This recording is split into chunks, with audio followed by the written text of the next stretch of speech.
アナス、ブン・マーリク・アッターが彼を喜ばれますようにの伝承によると、預言者、彼にアッターの平安と祝福あれは、キブラ、礼拝の方角の壁にタンがついているのを見つけられました。それは預言者様にとって非常に不快なことであり、その不快感はお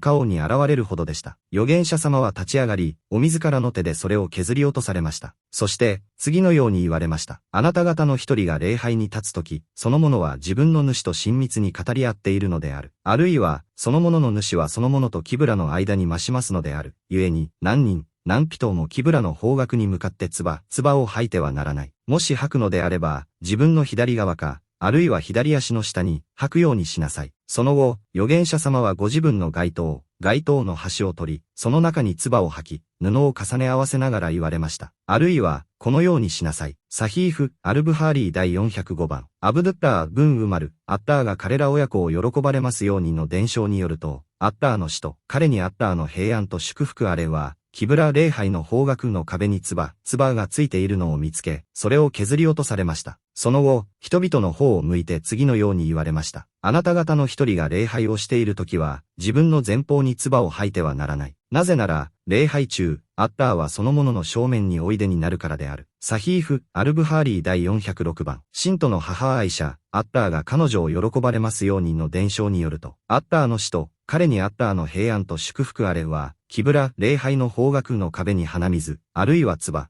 あるいはタンがついているのを見つけ、それを自ら削り落とされました。サヒーフ・アルブハーリー第407番。ハディース解説、モスクの神聖さと礼拝の作法。ムスリムは、モスクを崇高なものとして扱い、汚れや不浄、あるいは不適切なものから遠ざけ、清潔に保つべきです。このハディースで、アナス・ブン・マーリク、アッターが彼を喜ばれますようには次のように伝えています。預言者、彼にアッターの平安と祝福あれが、モスクのキブラ、礼拝の方角の壁に、ヌハーマがついているのを見つけられました。ヌハーマとは、口や鼻から出される唾液や痰などのことです。預言者様はそれを見て非常に不快に感じ、怒られ、その怒りはお顔に現れるほどでした。そして預言者様は立ち上がり、自らの手でそれを削り落とされました。彼は自らそれを取り除き、清掃されたのです。その後、預言者様はこう言われました。あなた方の一人が礼拝に立つとき、その者は自分の主と親密に語り合っているのである。ムナージャートとは、本来二人の間での秘密の会話を指します。ここでの意味は、礼拝者は全能なるアッターと語り合っているのであるから、礼拝においては礼儀、アダブを尽くすべきであるということです。次に、預言者様は、キブラの方角に唾を吐くことを禁じられました。それは通常、軽蔑を意味する行為であり、その方角を崇敬する態度としてふさわしくないからです。しかし、礼拝中にどうしても唾を吐く必要に迫られた場合は、左側に吐くよう指示されました。左側は、そのような汚れを処理する側とされるからです。あるいは、足の下に吐き、土の中に埋めて隠すようにされました。さらに、預言者様はご自分の街灯の端を取り、その中に唾を吐き、布を重ね合わせながら、あるいは、このようにしなさいと言われました。これは行動による教育であり、聞き手の心に深く刻まれるとともに、痰を隠す手段がないものへの具体的な解決策を示されたものです。モスクでの唾つきは、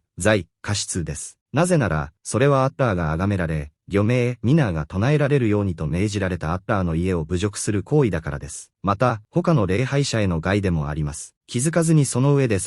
気配してしまうかもしれませんし、それを見て不快感や嫌悪感を抱くかもしれないからです。信仰上の要点、アッターの近接性と行為性。このハディースは、信徒がアッターの近さを意識し、アッターが自分を見ておられ、すべてを把握しておられるという、イフサーン、自然の境地を示唆しています。また、キブラを尊重すること、左側より右側を優先すること、そして唾液自体は不浄な邪さではないことを示しています。アッターが玉座ある種の上におられることと、礼拝者の正面におられることの両立について、アッター、清らかならば、意図高き方が、実際にご自身の玉座の上に鎮座、イスティワーされており、同時に礼拝者の正面に実際におられるという事実は、アッターの意向にふさわしい形で両立します。イブン・アルカイアム氏、アッターの慈悲アレンの解説、この二つの間に矛盾はありません。礼拝者がどこを向こうとも、そこはアッターのキブラであり、主のお顔、御顔に相対しています。なぜならアッターは、広大無辺だからです。僕が礼拝に立つとき、彼は主と向き合い、アッターもご自身のお顔を礼拝者に向けられます。これは預言者様からの多くの正しいハディースで証明されています。知性、天性、そしてすべての典型の書は、アッターが被造物の上の遥か高みにおられ、すべての被造物の上に増し増し、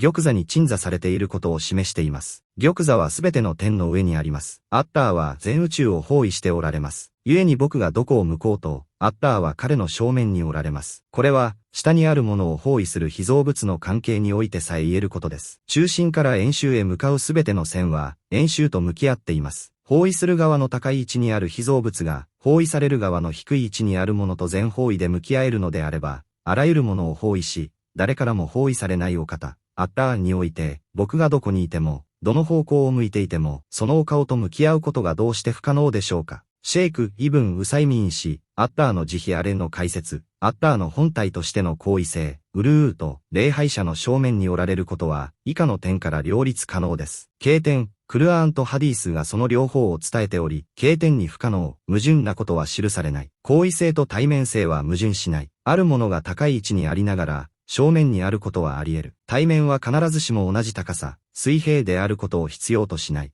例えば、日の出の太陽を見ている人は、太陽は私の正面にある、というが、太陽は空高くにある。これは言葉の上でも意味の上でも矛盾とはみなされない。被造物において可能であれば、創造主においてはなおさらである。仮に被造物において行為性と対面性が矛盾するとしても、創造主においてその論理は当てはまらない。アッターの属性は、煮物にも似ていないからである。礼拝者の正面におられるからといって、アッターが特定の場所や壁の中に存在することを意味しない。アッターは本体において行為におられ、被造物の何者にも包囲されず、むしろすべてを包囲しておられるからである。ひらめきこのハディースから得られる法益、メリット。神聖なものの尊重。アッターが禁じられたものが侵害された際、預言者様が示された義憤。完全懲悪善を進め、悪を戒めることの義務。唾液の正常性。預言者様が自らの手で削られたこと、また服に履くことを許されたことは、単や唾液が不浄な邪さではないことを示している。礼拝の本質、義務であれ自発的、ナフルーなものであれ、礼拝はアッターとの親密な語らいの場であり、僕と主とのつながりの場である。イスラームの清潔感、清潔、浄化、気高さを推奨し、汚れや不潔さを忌み嫌う教え、モスクの尊厳、モスクを清潔に保つことへの奨励。唾を吐く場合は、服やハンカチなどを用いるべきである。右側の禁止、右側に唾を吐くことの禁止。預言者様は、左側か足の下を指示された。別の伝承では、右側には天使がいるから、右側には善行を記録する者がいるから、とされている。右側の優位性。右側は清らかなことのために、左側は不浄なことのために用いるという作法。教育の知恵、禁止事項を伝える際、同時に許容される代替案を示すという教育的配慮。左側か足の下に、という教え。行動による実演服に履いて擦り合わせるという動作を通して、よりわかりやすく具体的に教える手法。必要な動作の許容。礼拝中であっても、必要に応じた最小限の動作、左に向く、足で隠すなどは許容される。公共のマナー、教育目的など特別な場合を除き、人前で唾を吐くことは控えるべきである。品位、ムルーア小格好割りコロン服についた跡を擦り合わせたのは、他人がそれを見て不快感を抱かないようにするためである。他人に嫌悪感を与えない身だしなみも品位の一部である。